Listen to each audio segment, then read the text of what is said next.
Hello, everyone. Thank you for checking out this special episode of Really Dicey. This is Manny, and I'm here with two very special individuals, Adam Bradford and Tomas Härenstam. And today we're going to talk about Invincible, the role-playing game. Just a bit of background. This is being published by Freely Publishing. Thomas is you're currently the CEO of Freely Publishing. Am I correct about that? Yeah, you could say that. Yeah. And Adam Bradford, of course, he's the narrative director of Invincible, the role-playing game, but you may also know him as the founder of Dungeons and Dragons Beyond. Um, am I correct about that also? Yeah, that's it. That's it. Although I will say that they hated us to call it Dungeons and Dragons Beyond. They always forced us to say D&D Beyond. So, but yeah, I was the founder of that. All right, excellent. And then both of you together are putting out this incredible role-playing game, and I'm really excited about it. You know, it's funny. My friends and I were just talking about an Invincible role-playing game, how awesome that would be.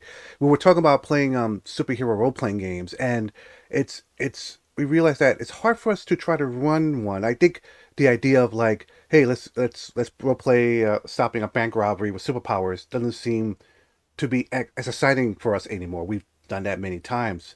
But Invincible is a little bit different than your typical like superhero like setting.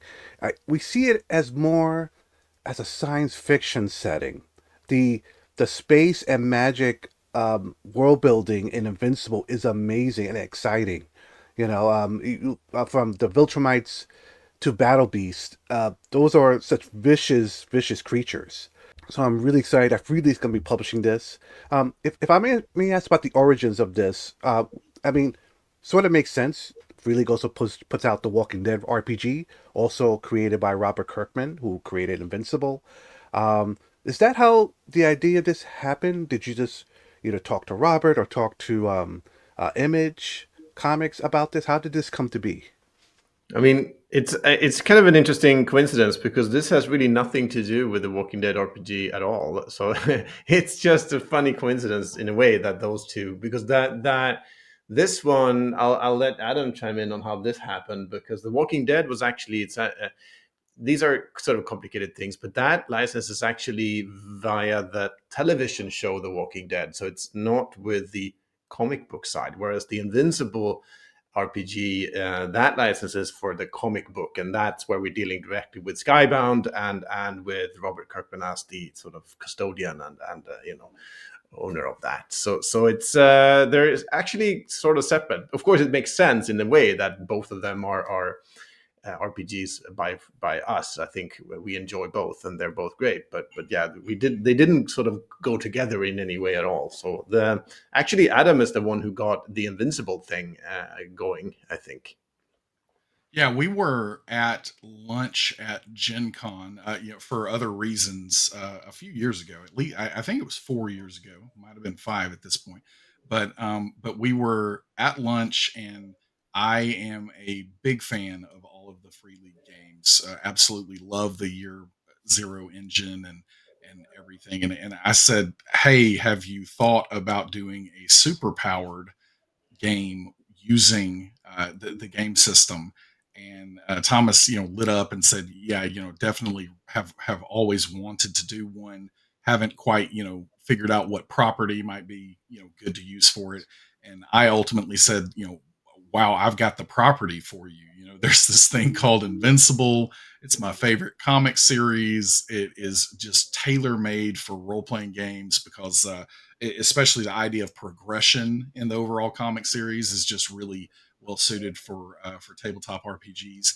And at that point, he was not familiar with the property. He had heard of it, but had not read the comics or anything. This was before the show, and so then we caught up a year or two later, and the show had come out. He had seen that, and then Thomas, I think that after you had seen that, you jumped into the comics and consumed Yeah. them really, really fast Oh and yeah, loved I it. read the whole thing. I mean, those three massive compendia of like over 1,000 pages each. So that went quickly, and I really sort of realized how cool this was and how great it would be as an RPG. As you said there, I've always been wanting to do a superhero RPG, but I didn't quite find the right, property or the right, way to do it. So this was just when Adam suggested it, just felt like the perfect property to use. And as it happened, Skybound, which is the publisher of the comic, we already had a partnership with them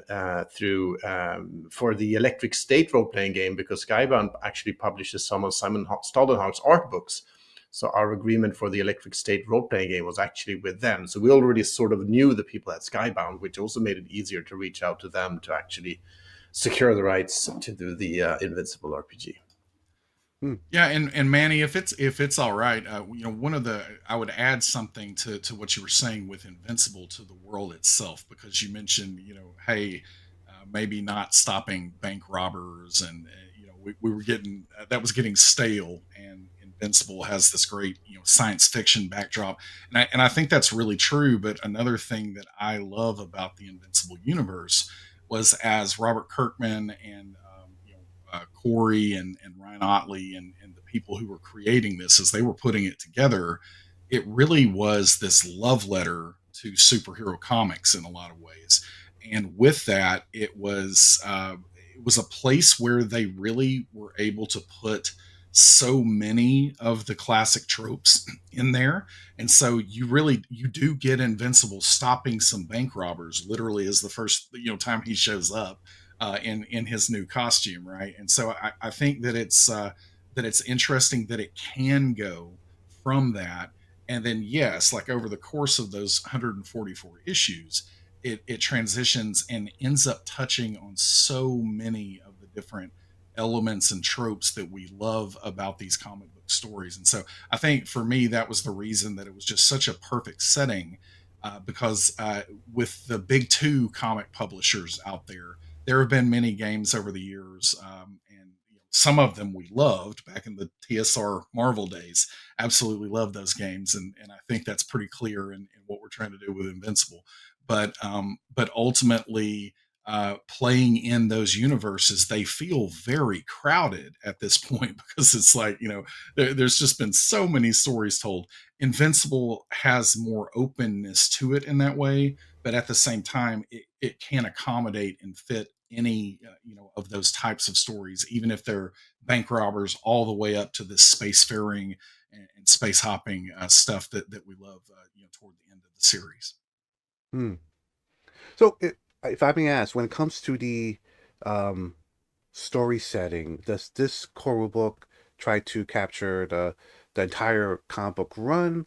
Is it doing just the maybe just where the cartoon series is at currently? When it comes to the narrative of this, what is it? What can fans expect? Is it should, do they need to read the whole run to understand the role playing game? No, I think for the comic, is it Adam? You're the expert. Like, I think you should read like the first 12 issues, maybe, or Yeah. watch the first season of the animated show, and then you're sort of up to the point Yeah, where I think yeah. actually, because of the different mediums, they wanted to shake things up a little bit. I think, but yeah, if you're reading the comic, you should read up through issue 12 for sure. And then if you are watching the show, honestly, you're going to be almost caught up.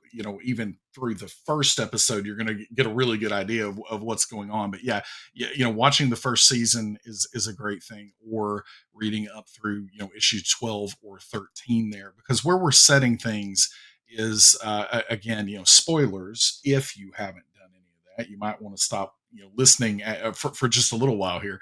But there's this Omni-Man incident that happens, and when this Omni-Man incident happens, it is a world-shattering event. It changes a lot of things, and so the kind of the narrative thread for the game picks up at that point.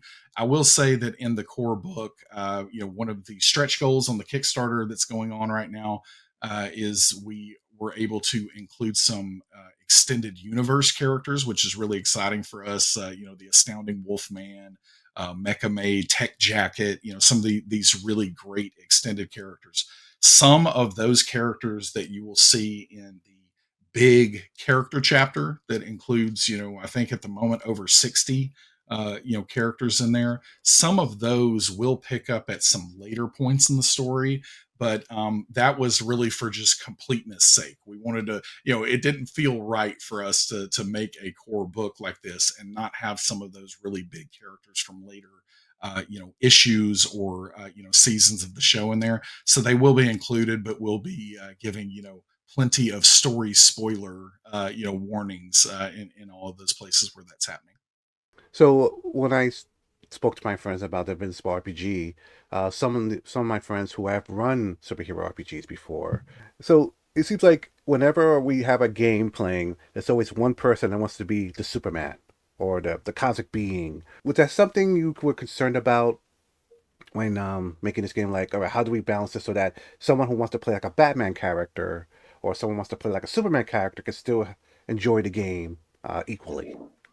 Yeah, I mean that is a bit of an issue that we've been discussing, and what we have there are what we call ranks that Adam named and concepted the four that we have: the teen upstart, and then the street defender, and the global guardian, and then the cosmic champion, I believe. So it's like four different ranks, and then you should really, when you start a campaign, it's probably a good idea to decide together in the group what type of superhero story are we actually playing, what kinds of superheroes, so that you don't get like one Superman and then one very new and very fresh sort of low level superhero in the same group. That might work, it might be fun, but it also might be a bit jarring. And so that's to have those four ranks to make that determination a bit easier is part of the game. And also, of course, there is always the question of who plays Invincible, and you can play Invincible, but we in the quick start, actually, the idea is that you play the other characters around Invincible. He's actually, for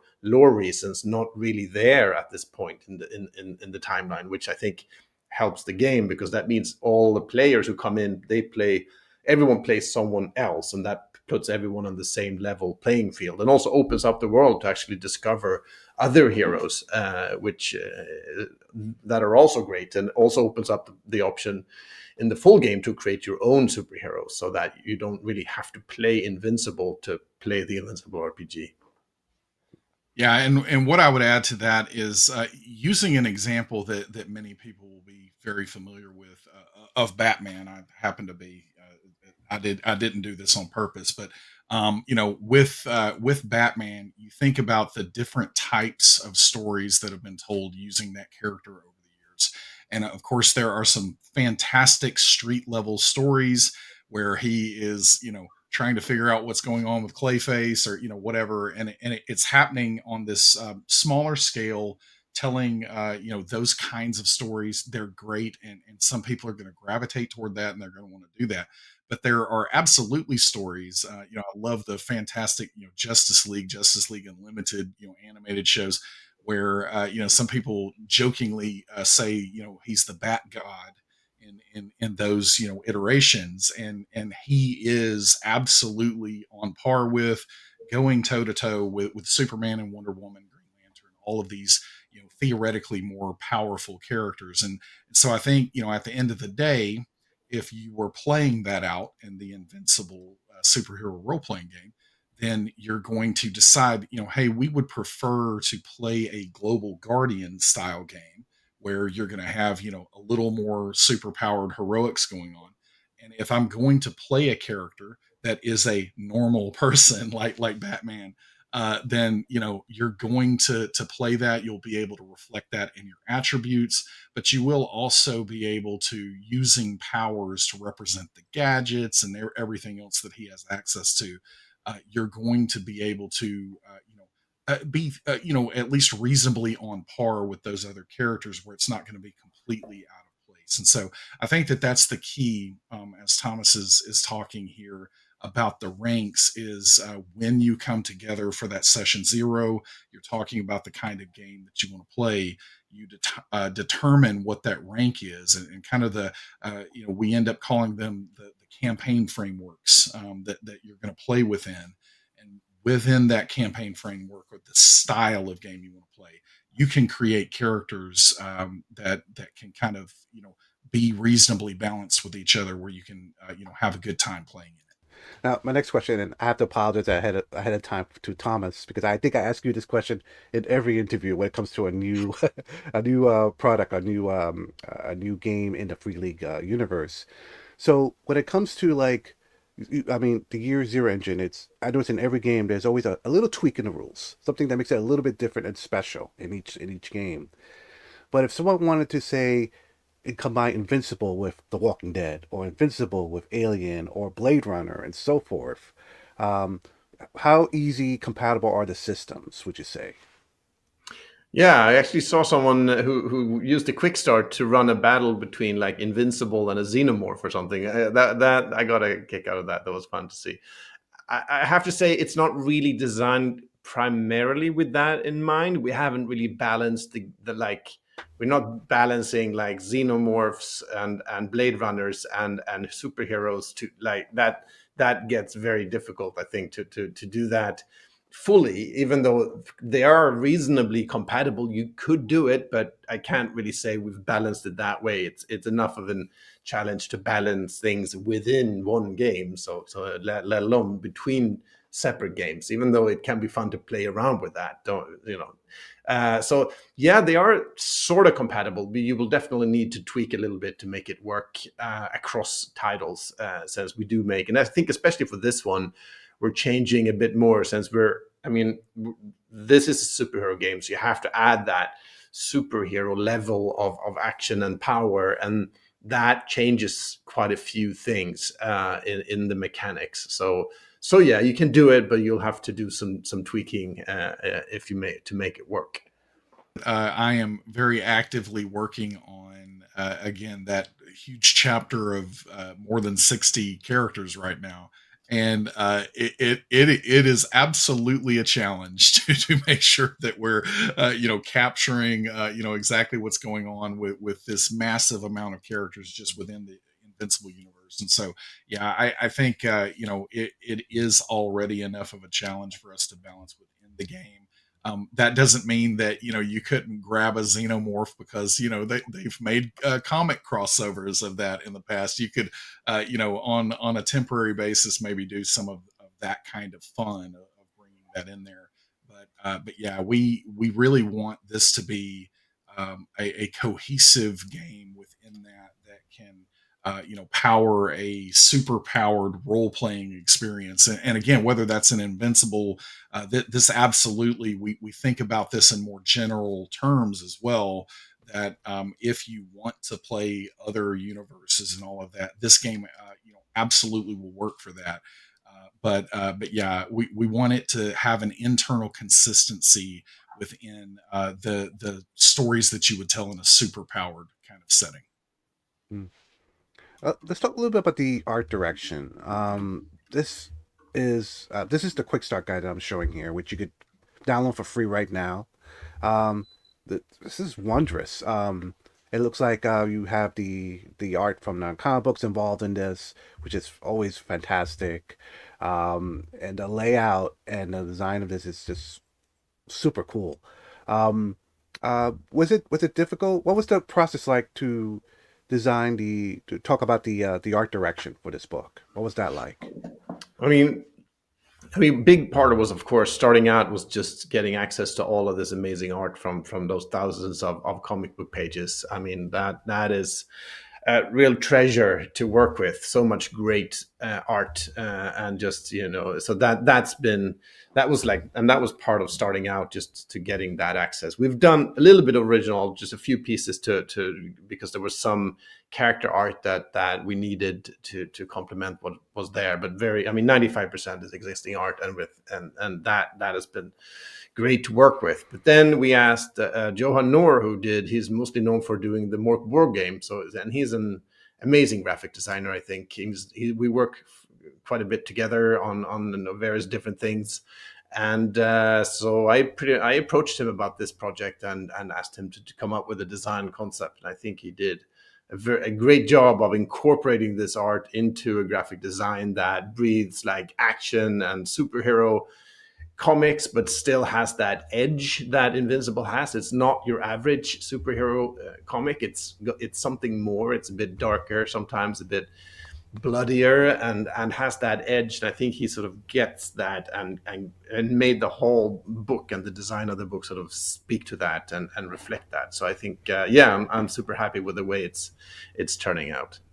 Yeah, I'm a huge Merc Borg fan, and absolutely love Johan's work on all of that. And so when I heard that he was going to be involved, Thomas like, hey, we're tapping him for this. I was over the moon. And when I saw the first concepts of the graphic design layout, I was like, yes, this is nailing the aesthetic, of what we need for the game. Just absolutely loved it the moment I saw it.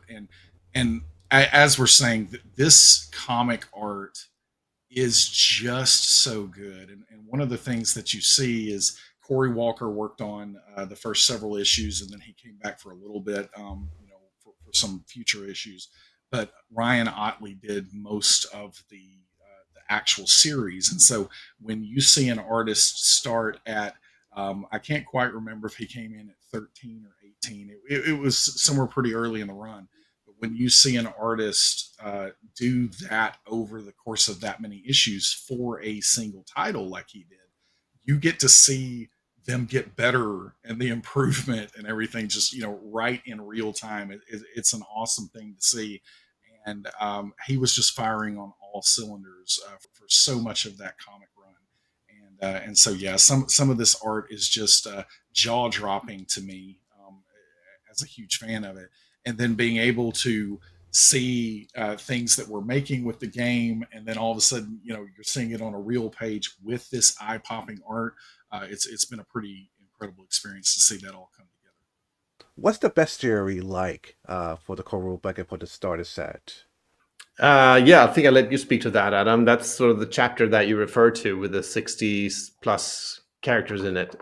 Yeah, I think many of the enemies that you're going to face in the game are going to be other super powered individuals, of course. And so yeah, in this big it's at least currently chapter 8. This dramatis personae chapter that we're putting together is going to have all of these different options for game masters to be able to pull into their game. But of course, that isn't all that superheroes are going to tangle with in their adventures. And so the adventures are a great place for us to introduce other kinds of threats that the superheroes are going to have to deal with. And we've got that in the starter set. So if you're playing through the quick start encounter, you get a little bit of a tease of maybe what some of those enemies could be. The world of Invincible, when you think about all of the foes that those characters went up against, there are things like kaiju, there are the Lizard League. So, you can have this army of, G.I. Joe Viper, styled things that are going through there. There are, when you get into more powered places, there are some truly ferocious creatures that are in the edges of space out there. So, we'll be including several of those things that people can kind of clash against. And really, not to shift too far from the question, one of the things that I'm really excited about for fans to engage with here is something that I've seen. I feel like some of the superhero games I've played before don't quite capture the feel of what I think is one of if not an equal threat as some of these super villains that they might fight, is the idea of burning buildings and trying to save bystanders. And there's some kind of poison gas leak that you're trying to overcome. So those are something in the game that we call challenges. And we have an actual mechanical system where the heroes can try to overcome those kinds of environmental effects and other things that happen that aren't just people trying to punch them in the face. So, really looking forward to people, engaging with that system as well. Hmm. If I may ask, does uh, Invincible RPG have what I see other Free League books have, where there's some sort of like almost like a narrative template, like a um usually like in the especially in the One Ring, there will be like sample adventures that you can read to see how the gameplay works, and some other really strong tips about how to make this world that you're playing feel like the world you're in. So that way the One Ring doesn't feel like other fantasy RPGs, or Walking Dead feels like other zombie RPGs, and so forth. Does Invincible have the same, like, I guess you could say, Game Master tools to help make this feel as unique as possible? Yeah, definitely. There is a full chapter on sort of how to run the game, basically, and so that definitely digs into that for sure with a bunch of tools and advice and things. And beyond that, I think the whole game. I mean, that's sort of our philosophy to game design in general is that all aspects of the game sort of are supposed to support this theme, these stories, not any story, but invincible stories, superhero stories. And I think the rules do that. I think the whole presentation, everything sort of goes together to push one type of story. And here, yes, it is an invincible RPG, and of course that is the core focus. This is the universe, but also the game does allow for actually playing other superhero stories as well. So I think it does both of those things. But definitely tools in the game for that, and also overall philosophy of bringing that to the table. All right, Yeah, excellent. and one of my favorite things to even write as we have been making the game is freely games often include a key themes or core concepts. Kind of section to talk about what setting you're trying to capture with the game, and so I really enjoyed writing that portion of this and thinking through the things that make invincible, talking about things like the responsible use of power, and what does that mean, and obviously themes of coming of age, and all the things that fans of the comic series should really recognize and should resonate with them. So talking about how to inject that into each time that you play the game.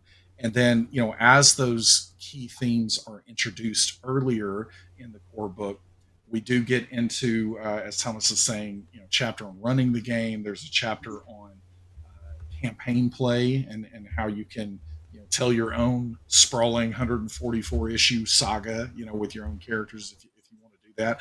And one of the things that I'm really excited about that as far as a framework to help GMs goes in there is we are introducing what we call story arcs that are going to be probably pretty familiar to comic book fans because we've included a lot of classic different types of story arcs. And the idea, the guidance that we're providing here is that if you're playing through a campaign, you may have a few of these in parallel going on at one time.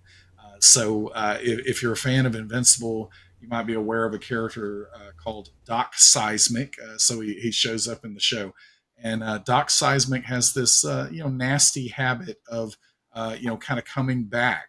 When you think he's gone, he comes back, and so we have story arcs that talk about recurring villains and how you might can like introduce that into your game. And so that's one of the things that I have seen for many of the superhero role playing games that I've tried, since even some of the early days of those, TSR Marvel games that I loved, it is kind of hard to run them to some degree. And so that is an issue that we've really wanted to try to address and solve in this game. And so, yeah, we've put a lot of effort and energy into trying to provide some of those tools for game masters to be able to run that more easily, but then also even for players to be able to do some of the things that they want to do more easily. So, for instance, with social scenes, sometimes players have difficulty coming up with the idea for what they might want to play out in one of those scenes, and so we provide a ton of guidance and inspiration for people to hopefully be able to do that in an easier way as well. Mm. Oh, that's excellent. Excellent. So let's talk about the Kickstarter that's currently going on right now. Um, it's no surprise that Free League always knocks it out of the park with all the things you can have in the Kickstarter: dice, GM screen, the core rulebook, a starter set, a dice tray. I guess it'll be take too long to talk about every aspect of that and and look into it. So let me just ask, what are your favorite aspects of the Kickstarter so far? Is there one thing you're more excited than the other, or anything like that? I mean, there is a lot in there, and it's basically all stuff that I would want myself. I think, like the starter set, but the component of the big city map is something I used to play the old Marvel game, the TSR game from the '80s, and I love that big city map and those little foldable standee thingies. So we do cardboard standees, but the idea is pretty much the same, to have that massive cityscape that you could battle it out in. And that is all of that, and of course the core rulebook and the collector's edition, and all of that is I think really cool stuff. But then one little special thing that is maybe something that is completely new. I mean, it is completely new. It's not something we've been doing for any other campaign. Is that special cover comic book of issue one? I don't know if you want to speak to that a bit, Adam, because I think that's a very cool addition that you don't see very often. Yeah. As we were approaching this game in the very early stages, one of the things that I have always loved to see, I love it when the different media that I love takes that little detour into playing a tabletop role playing game. And so, this happens in lots of things. I'm watching Voltron, the new Voltron revival, and they play basically a tabletop role playing game in one of the episodes. Teenage Mutant Ninja Turtles, has done that where they go and play that. And so, there's always this idea when that happens of almost an in-universe representation of people playing. And so you've seen this, with Marvel and DC at various times. And so I really wanted to see a family game night for the Grayson family coming together and rolling dice and playing these games. And so Skybound agreed to make a cover. They kind of cut back on that in recent days of having additional reprints of the first issue of Invincible, but they graciously said that they would do it in this case, and we went and tapped Todd Nauck, who has done work on Invincible Universe and Guarding the Globe, which are these extended universe Invincible comic series. And he's also recently done some X-Men 97 artwork that I just really loved. And so he came in, did an outstanding job on capturing the feel of one of those family game nights. And so I was really excited to see all that come together.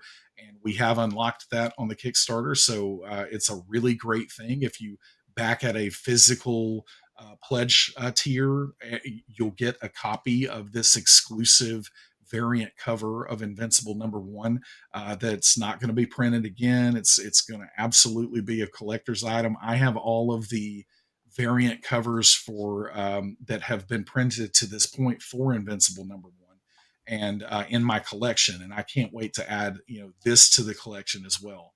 And so I think that's very exciting. The dice trays, like I've actually got one of those. I don't know if my camera is going to blur it out or not, but the dice trays are an add-on that you can do in the campaign. And as Thomas says, just so many good things, especially leveraging the artwork that we have available to us. The game master screen looks absolutely incredible. So yeah, really, really excited to see all of that come together. Oh, excellent. Is there anything else about this project I haven't asked you about that you wanted to share? I don't know. I think we covered a lot of ground. I mean, like you mentioned there, the quick start is completely free to download and play, which I think is a nice touch. You can actually try out the game before you back it if you want to. And actually, we only the other day we actually launched that same free quick start on the Foundry VTT. So if you're a Foundry user, if you want to curious about Foundry and want to try it, you can play the quick start for free on Foundry online, which I think is really cool. We got that up really quickly, and so that's a nice little extra. If you're curious about playing the game and you want to try it out online, you can just go ahead and do that. Yeah, and I think I would add one of the things I'm really excited about is I believe we have unlocked two of these so far, and then we've got the next stretch goal that we're trying to go for is a third of this, but we have so many concepts for additional content for the game, and so we've already unlocked a little bit of additional adventure content. And one of the things I'm excited about is when new games launch, often there are just this kind of dearth of content that it's like, you play through the starter set and there's nothing else for you to really be able to play through. I'm excited that we're going to have a good bit of content coming out with the stretch goals we've already unlocked. And if we can keep things going on the Kickstarter here, we can have even more of that. But even beyond that, several other supplements that we have, conceptualized for the future for the game that can focus on different campaign frameworks and some of those ranks like Street Defenders and Cosmic Champions and those things that we were talking about earlier. So I'm really excited about the future of the game and the support that we have in store for it. Mm. And I want to share that the quick start guide is amazing. It's I call it convention ready, meaning that it's not just the booklet. It also comes with if I may show real fast, that it comes with a rules reference. There are cards. There's actually standees you could print out as Yeah, well. That's amazing. Cards for characters and everything. Sheets for characters, pre-gen characters. That's the word I was looking for. So yeah, it comes with a lot of stuff, and I call it convention ready because this is something you could just go to your library or at work if you have a printer in your office, print these out, and then go to a convention and just run it as is, which is yeah. amazing for something that's totally free. Um, Makes me more excited to see what you have in the starter set when it comes out. Um, but yeah, so right now this is available at Kickstarter. I'll have links below so you can check it out, as well as links to the quick start guide. Um, Thank you both. Is there any last words before we wrap up? Thank you I'm for good. having us. Yep. Yeah, thank you. Well, everyone out there that's listening or watching this, thank you for checking us out. Be safe out there, and we'll see you next time.